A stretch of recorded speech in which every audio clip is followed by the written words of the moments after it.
Gonna talk about caulking this small boat for just a minute. We've got 3/8 inch planking, and some of the seams just under 1/8 inch. Some of them are pretty tight. So we're gonna try a couple different things. We've got this conventional cotton caulking, and one full strand of it's probably a little bit too much for that seam. So what you can do is you can just start experimenting, and what we've found so far on a seam like this is about 3/4 of a strand. It just peels apart real easy.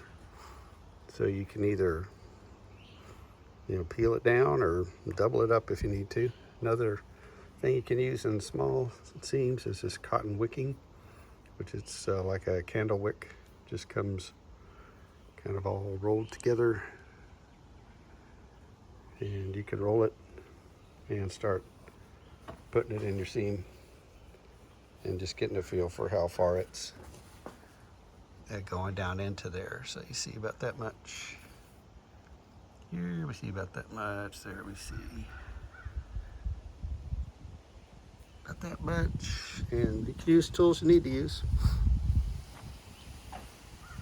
You can use your seam roller. Just put it right in. You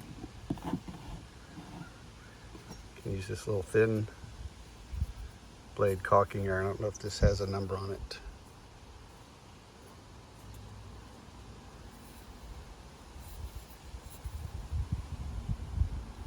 Does that say 5? I can't tell with paint 0. But basically, you don't need as thin a blade as you can get for these little seams. You don't want a blade that's 1/8 of an inch wide working on it. You can use just your regular hammer with light taps, or you can just go what you got in the shop.